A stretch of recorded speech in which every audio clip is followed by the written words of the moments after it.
That's one small step for man, one giant leap for mankind. Oh, that looks beautiful from here, Neil.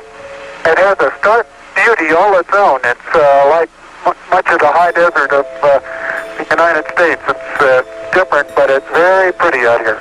Since before we launched into space, we have been visited, but all we have heard from our world leaders is denial.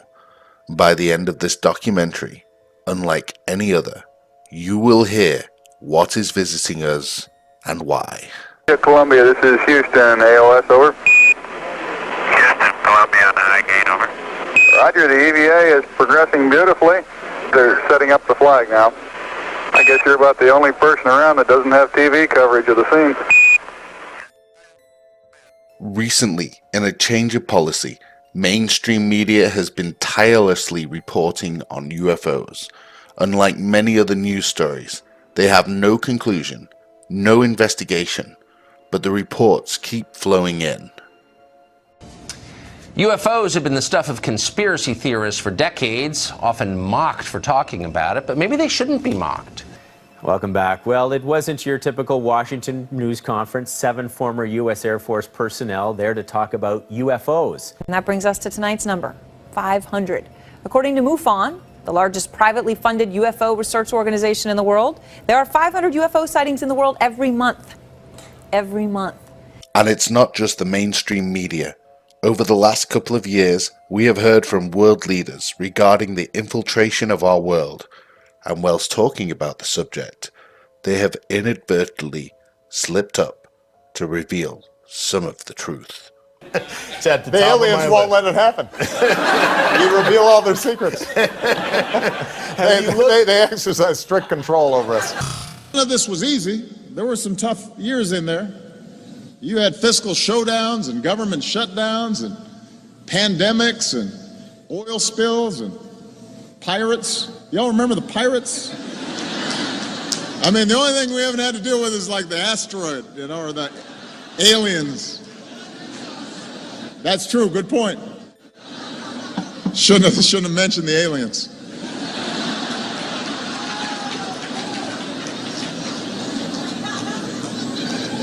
But we overcame all that. Was Obama under strict control, like he stated in the previous clip? Could there be secrets he knows that we don't? Who best to ask than a previous president? This is a question that I think is very important to me and very important to the country. When you were in office, and I don't know when this happened or if it happened, did you go through the secret files, the UFO documents? Because if I was president, that'd be the first thing I did. You know, it's funny. My daughters asked the very same question. They did? Yeah.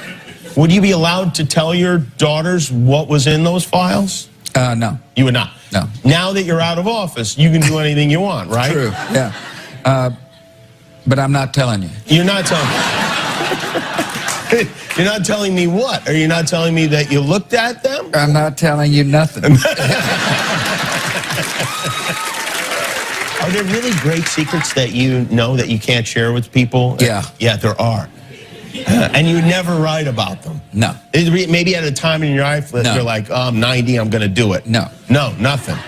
What if you were to get like a little like loopy, you get old and... Start drinking again? Start drinking again. Guillermo, get some tequila. Yeah. Are there really great secrets that you know that you can't share with people? Yeah. So now we have proof, without a doubt, that there is advanced knowledge within the US government. We now have to understand the reason behind who or what is visiting us. And for this, you have to first look at the most compelling cases. Milton Torres of Miami, Florida. On May 20th, 1957, the 25-year-old Torres was ordered on a mission to intercept and shoot down a large UFO that had been picked up by radar in the skies over East Anglia. Milton only came out with the story once the top secret file of his order was released by the British government. Well, apparently that's one of the better flying airplanes. Milton Torres is not the kind of guy to tell a tall tale. 20 years in the Air Force, an engineer with a PhD, a professor. He's all about brass tacks and left brain thinking. So I was all ears when he started talking about his UFO encounter over England in May of 1957. I got scrambled one night, and my first orders are, you will be ordered to fire on this mission. In just a few minutes, he was over the North Sea in a fighter like this at 31,000 feet, traveling nearly the speed of sound. In the dark and in the clouds, Milton saw the strongest signal he had ever seen on his radar screen. Bigger than shit, the target was there, and the target looked like an aircraft carrier. It was that big on my screen. He flew toward it to try and shoot it down. And it takes off like you're just standing still. Like I wasn't even there. Like I wasn't even there. Just gone. Milton has no earthly explanation for what he saw. Could it have been a problem with the radar? Could it have been a weather phenomenon? No. Could it have been a meteor? Any of those things? Everything was explained to me already. Yeah? I knew what it was. It was some design of an aircraft by some space alien. And it's not just our military pilots encountering these UFOs. Recently, over the skies of the USA, commercial pilots were spooked by a UFO. Seattle Center was in chaos, with the target that was seemingly able to avoid WADS, the Western Air Defense Sector, as F-18 strike pilots were scrambled. In this interview, obtained by Shed Show Talk, we hear one of the pilots talk about his experience. He describes it as scary, unusual. In all of his 30-plus years of flying, he had never seen anything like it. Seattle Center Operation. This is Captain on 4712 Southwest Flight. Hey, I appreciate you giving me a call back. Yeah, you bet, man. So, bit of an unusual night here for us. Yeah, I know. Hey, can I hang on for 1 second, if you don't mind? Yeah. You can start the more on that one. I'm in the middle of this one. All right, sorry about that. I had to get out of this noisy area here.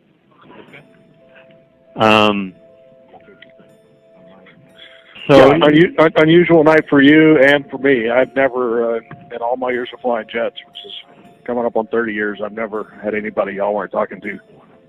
Yeah, really strange. We weren't painting them on radar or anything either. So, so what I'm asking you to do, if you wouldn't mind, is if you wouldn't mind sending us an email, kind of describing what you saw, position, description, altitude, any details you can provide us for about how long you saw it and all of that. That would be perfect. Okay. And I'm going to give you a couple of email addresses. If you want to do an ASAP, that's fine, but this is something separate on the side. Right. That would be really helpful. Okay. We're trying to piece all this together. Can you send me, if I give you my email address, can you send me the who you wanted me to send them to? Sure. It's at, yeah. Okay. Did y'all have time to scramble anybody to go take a peek? Yeah. Oh. Yep. And can you share any of those details? Well, the issue was that by the time we got there, you guys were already descending. So, now we don't know what we're looking for with the fighters, right? So, yeah, but we did, but we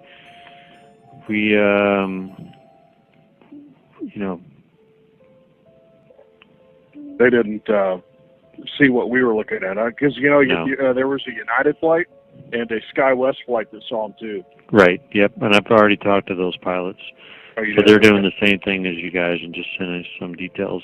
And that's crazy because if it was like a Lear type airframe, probably would not have seen it this clear, and it was big, and it was moving at a clip too because we were keeping pace with it. It was probably moving a little faster than we were, but we weren't converging with them, so it was kind of moving away. But man, we watched them. So it was a larger aircraft then? It was a larger aircraft, yeah. Okay. Yeah, any of those specifics and details that you can share would be great. Yeah, and I would say the closest we got when the control Oakland gave us the first call. He said, "Hey, we had somebody come up at 37,000 feet at your 1 o'clock and converging," and he goes, "But he's not on my radar anymore. Just can you take a look out there?" And we're like, "Yeah, we see him." He's like, "You see something?" And then that's when it kind of started. We're not talking to him. We don't know who he is. Right. And then we watched him. I mean, from Northern California, Oakland Center, all the way till the descent. So probably a good 15 minutes or so. But anyway, yeah, I'll put it all together and respond to those emails that you sent me. And I'd love to know what that was all about. So. Yeah. Okay. I'll send you an email here in just a couple minutes with the email address to send them to. Okay. So appreciate it. Thank you. Yeah, what's your time frame on getting this back? We have a pretty short overnight, and I'd like to put some thought into it with my FO. Yeah, I mean, probably sooner than later, but I mean, it doesn't have to be, super lengthy. I mean, obviously, the more you have, the better. But we don't want days to go by for sure. No, I mean, I'll get it to you tomorrow. Okay. But I just want to. My first officer is not coming down for dinner, but I want to put something together tonight. Have him just review it, just make sure we're both on the same page, and then I'll give it to you tomorrow. Yeah, that'd be great with the call sign and the time and where you're going, and all the other specifics you shared with me. That'd be great. Sounds good. Okay, thank you very much. All right, man. All right, take care. Glad to help. See you. Bye. Events like this are happening more frequently. In late 2018, a BA jet reported another UFO similar to this event. Come up on our left-hand side and rapidly veer to the north. As air travel by the public continues to grow, so does the intervention from our visitors. But what or who are they? We have an answer to that question. The first voyage of Christopher Columbus on October 11th, 1492. A UFO sighting was a sighting of unknown light by crew members of the Santa Maria. Shortly before the landing on Guanani, the light was reported in the Journal of Columbus. Columbus described the light as a small wax candle that rose and lifted up. He received the royal reward for the sighting. His son Ferdinand also characterized it as a candle that went up and down.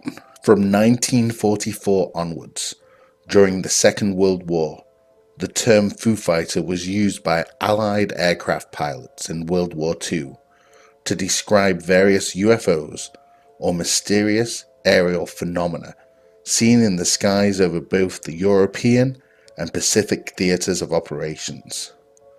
Though Foo Fighter initially described a type of UFO reported and named by the US 415th Night Fighter Squadron, the term was also commonly used to mean any UFO sighting from that period, formerly reported from November 1944 onwards. They would follow Allied and Axis aircraft over bombing runs across Europe.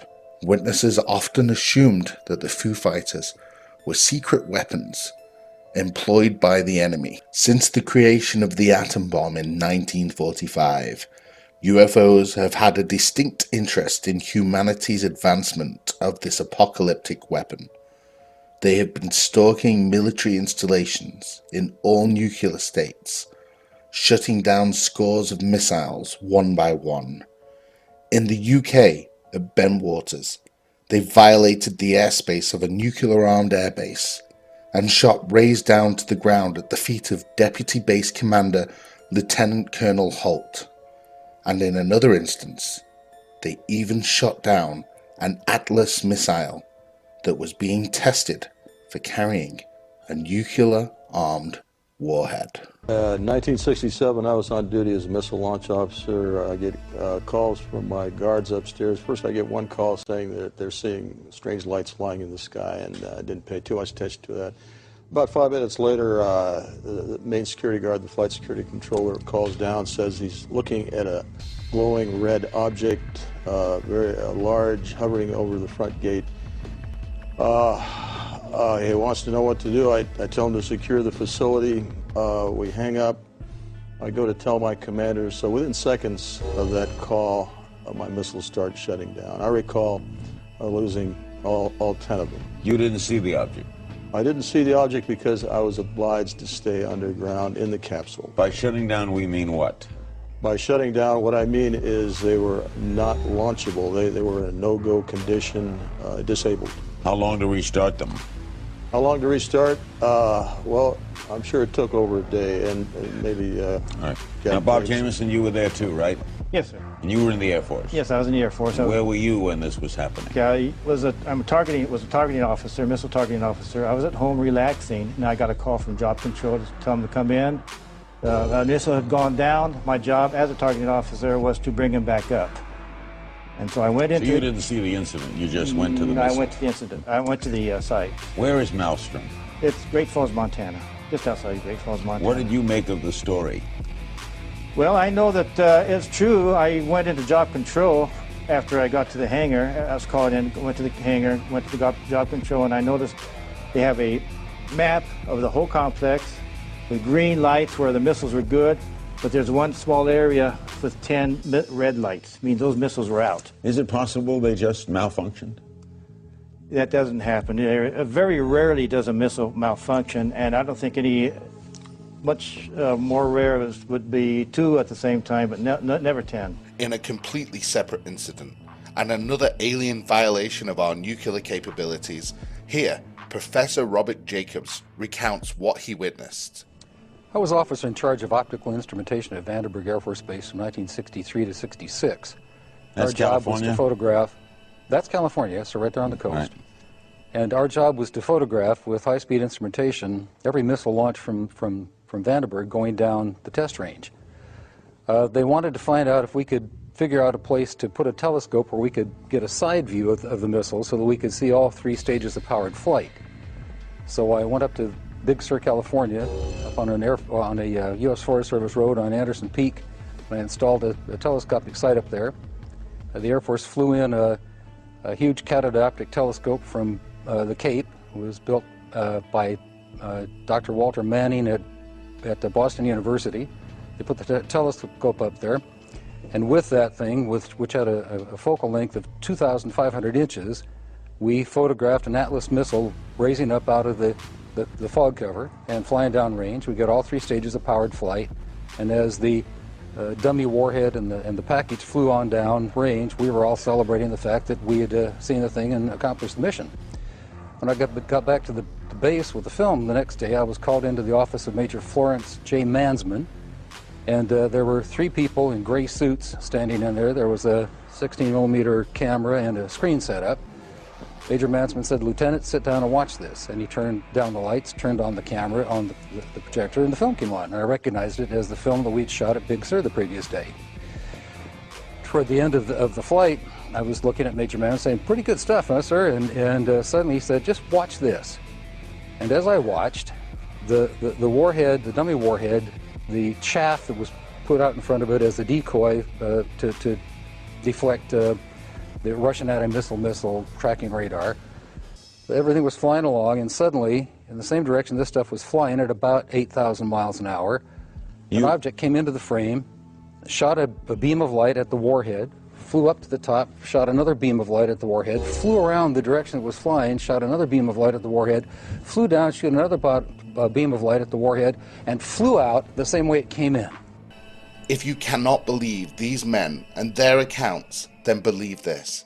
If men such as these were lying or misinforming the public, then having them in control of our nuclear arsenal would be more menacing than the alien intervention itself. Let's go, folks! Let's go! Let's go! Come on! September 11th, 2001.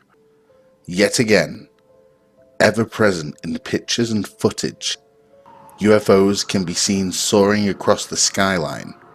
Through our studies, it's clear that our uninvited visitors appear to have advanced knowledge of important and historic timelines. Whether it be the travels of Columbus, the Second World War, the intervention of nuclear weapons, Vietnam, and countless other significant events, you can count on the fact that UFOs will be there to witness the story unfold.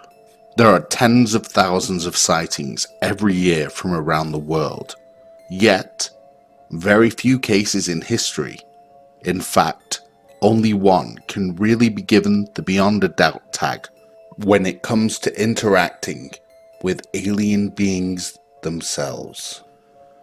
The Travis Walton UFO incident was an alleged abduction of an American forestry worker by a UFO on November 5th, 1975. Whilst working in the Apache Sitgreaves National Forest near Snowflake, Arizona, Walton reappeared after a 5-day search. The Walton case received mainstream publicity and remains one of the best known alien abduction stories. Walton wrote a book about his purported abduction in 1978 called The Walton Experience, which was adapted into a film called Fire in the Sky in 1993. Travis Walton and his crew has never changed the details of the story in over 20 years since the abduction took place. They have taken many polygraph tests and passed each one. We have it from a reliable source that on that day Travis was abducted, there was a ranger in the area that witnessed the entire event. In the 5 days that Travis was missing, his work colleagues were being investigated for the possible murder charges. We have been told that the ranger reported the incident to his superior. His superior instructed him to only come forward to investigators if the men were indicted in the case. The most consistent sightings of UFOs are the white or red-colored orb craft in the sky. And it is these sightings that we believe we have answered.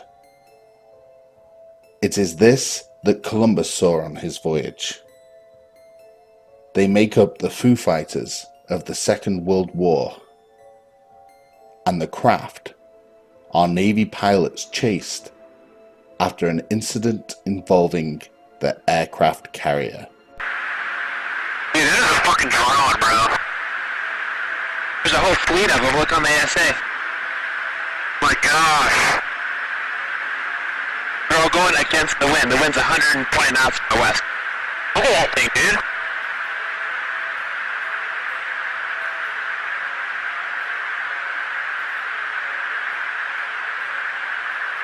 That's not our LNS though, is it? It's not. That is an LNS, dude. Well, if there's like another thing, it's rotating. So what is going on in the skies above us? The answer is clear. Every time there is a major event in human history, you can be certain that UFOs know the date, time, and the place it's going to happen. Whether it be Columbus, the Foo Fighters of World War II, or the distinct interaction with key nuclear development, they are here in literally every moment of significance in human history.